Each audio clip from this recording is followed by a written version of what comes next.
Bella Christian Senior High School, New home, new family, new me. Perkenalkan, nama saya Nita Fakusro dan saya sebagai pembicara pertama. saya Leni Karina sebagai pembicara kedua. Dan saya Christopher Syengca sebagai pembicara ketiga. The Logician, Logika tajam, lawan diam. Dewan yang terhormat, mari kita lihat realita yang ada di sekitar kita. Di tengah dunia yang serba cepat ini, kita semua tahu berapa saja tidak akan cukup untuk melawan urusan-urusan inflasi yang setiap tahun memakan nilai mata uang kita. Tapi masalahnya begini, masyarakat kita seringkali terjebak dalam dilema yang berbahaya. Di satu sisi, ada yang masih mungkin dari konvensional namun menawarkan ketenangan. Di sisi lain, ada saham-saham tersebut ini yang diglorifikasi di dalam media sosial sebagai jalan pintas kaya dalam semalam. Oke lah, untung besar itu menggiurkan. Namun, mari kita jujur, berapa banyak orang-orang yang tidak tumbuh dan malah rugi akibat tergiur janji manis tanpa memakan risikonya. Dia yang pertama, investasi seharusnya menjadi alat pelindung, bukan menjadi sumber kecemasan baru. Itulah mengapa kami dari tim pemerintah berdiri dengan keyakinan penuh bahwa memiliki aset berisiko rendah seperti emas adalah langkah yang jauh lebih rasional, lebih aman, lebih logis dalam keberlanjutan ekonomi jangka panjang. Agar dapat ini jelas dan terarah, kami menetapkan beberapa informasi dan definisi penting.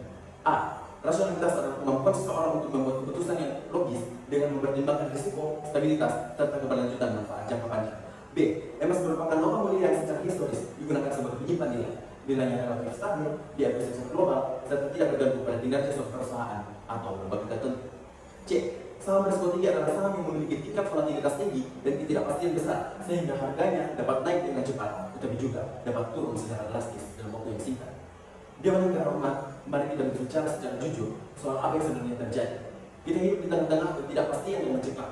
Harga bahan pokok naik perlahan dan pasti, biaya pendidikan makin melambung, dan lapangan kerja tidak lagi sama dulu. Tapi masalahnya, di tengah desakan ekonomi ini, banyak orang merasa terjepit dan akhirnya memilih jalan keluar yang instan. Mereka melihat saham berisiko tinggi bukan hanya sebagai instrumen bisnis, tapi sebagai tiket lotre untuk memperbaiki nasib dengan cepat. Fakta di lapangan menunjukkan bahwa masyarakat kita sebenarnya tidak butuh angka-angka ajaib itu yang bisa hilang kapan saja. Mereka butuh kepastian, mereka butuh aset, walaupun dunia yang sangat hancur, mereka masih bisa hidup nyenyak karena tahu kekayaan mereka tidak bisa menguap begitu saja.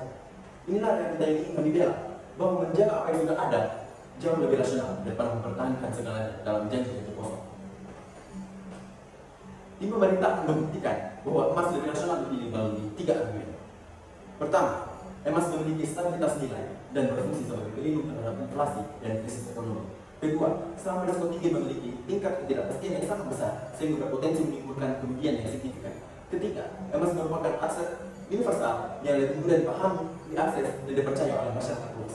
Argumen terbaik ini akan diperkuat oleh penjara kedua melalui fakta yang relevan. Bangga menjadi tim pemerintah. Tim kami sedari awal sudah konsisten pada satu parameter, yaitu rasionalitas adalah tentang perlindungan nilai, bukan sekedar spekulasi.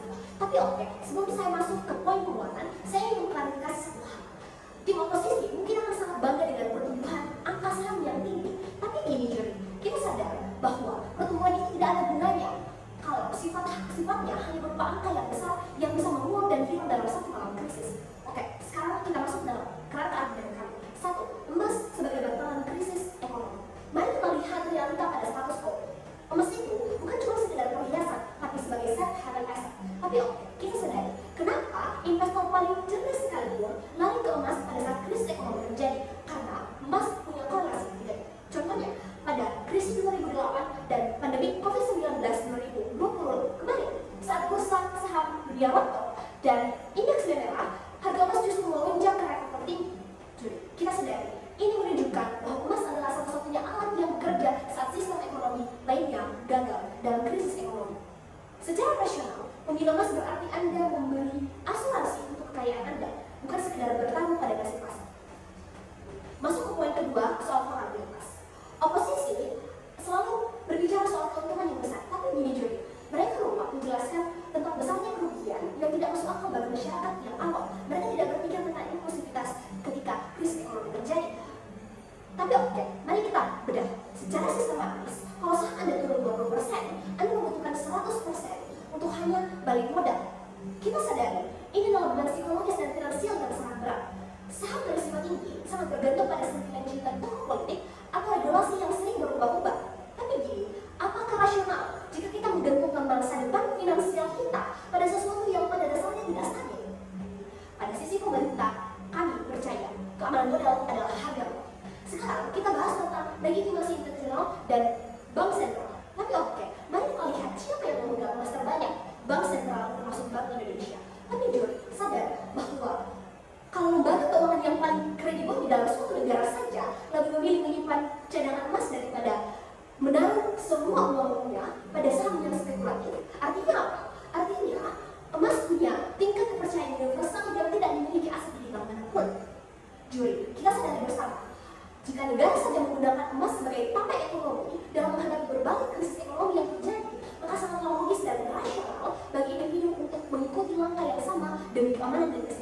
jangka panjang mereka.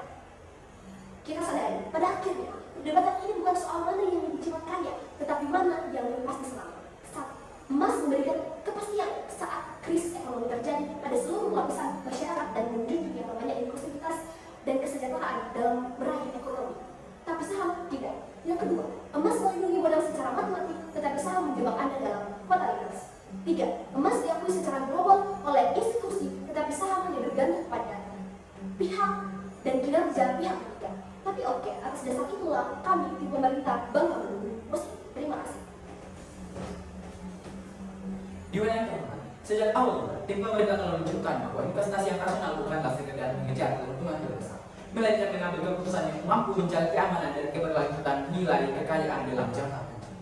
Oke, pembicara pertama dalam menjelaskan bahwa emas merupakan aset yang memiliki stabilitas tinggi serta tidak bergantung pada kinerja suatu perusahaan. Sementara itu, saham berisiko tinggi memiliki volatilitas yang sangat besar sehingga nilainya dapat berubah secara drastis dalam waktu singkat. Tapi oke, pembicara kedua kemudian memperkuat argumen tersebut menunjukkan bahwa fakta emas sering digunakan sebagai safe haven asset, yaitu aset yang dipercaya investor ketika terjadi krisis ekonomi atau ketidakpastian global. Hal ini menunjukkan bahwa dalam praktik nyata stabilitas emas lebih diandalkan dibandingkan instrumen yang sangat spekulatif. Dari dua penjelasan itu, kita dapat menilai kesimpulan yang jelas bahwa tujuan utama investasi adalah menjaga nilai kekayaan. Maka, memilih aset yang stabil seperti emas merupakan keputusan yang jauh lebih rasional dibandingkan mengambil risiko besar pada saham berisiko tinggi. Dewan yang keempat, rasionalitas dalam investasi selalu berkaitan dalam pengelolaan risiko keuntungan besar. Memang mungkin terjadi pada saham berisiko tinggi, tetapi potensi kerugian yang menyertainya juga sangat besar. Mungkin Anda bertanya, emas tidak selalu memberikan menjaga keuntungan yang spektakuler, tetapi di sini kami memberikan sesuatu yang jauh lebih penting, yaitu stabilitas dan keamanan nilai dalam jangka panjang. Inilah alasan mengapa banyak investor yang lebih berpengalaman untuk menyimpan sebagian kekayaannya dalam bentuk emas sebagai perlindungan terhadap ketidakpastian ekonomi. Oke, selain berdasarkan logika dan fakta ekonomi, argumen tim pemerintah juga didukung oleh kerangka hukum yang berlaku di Indonesia. Pertama, sistem keuangan nasional diawasi oleh otoritas jasa keuangan yang dibentuk berdasarkan Undang-Undang Nomor 21 Tahun 2011 tentang otoritas jasa keuangan. Undang-undang ini bertujuan memastikan bahwa kegiatan di sektor jasa keuangan berjalan secara teratur, transparan, dan melindungi konsumen. Kedua, aktivitas perdagangan saham diatur dalam Undang-Undang Nomor 8 Tahun 1995 tentang pasar modal dan berlangsung melalui Bursa Efek Indonesia. Undang-undang tersebut bahkan mengatur secara rinci mengenai keterbukaan informasi, larangan manipulasi pasar, serta praktik insiden trading. Fakta bahwa pasar saham membutuhkan regulasi yang begitu ketat menunjukkan bahwa risiko dan potensi penyalahgunaan pasar saham memang nyata. Saya melihat emas telah lama dikenal sebagai cadangan nilai dalam sistem moneter yang juga berkaitan dengan kebijakan yang dijalankan oleh Bank Indonesia untuk menjaga stabilitas ekonomi nasional. Dengan demikian, dari sisi hukum dan kebijakan ekonomi, kita dapat melihat bahwa stabilitas aset seperti emas memiliki posisi yang sangat penting dalam sistem keuangan. Dewan yang terhormat pada akhirnya perdebatan ini bukan hanya tentang instrumen investasi, tetapi tentang cara berpikir rasional dalam mengelola risiko dan masa depan keuangan. Ketika kita dihadapkan pada pilihan antara stabilitas dan spekulasi, antara perlindungan nilai dan ketidakpastian tinggi, maka keputusan yang paling logis adalah memilih instrumen yang mampu menjaga keamanan aset kita. Oleh karena itu, dengan mempertimbangkan logika ekonomi, fakta pasar, serta dukungan dari kerangka hukum yang berlaku, maka tim pemerintah dengan tegas menyatakan bahwa aset berisiko rendah seperti emas jauh lebih rasional untuk dipilih dibandingkan saham berisiko tinggi. Bangga menjadi tim pemerintah. The Logicians, logika tajam, lawan diam. Terima kasih.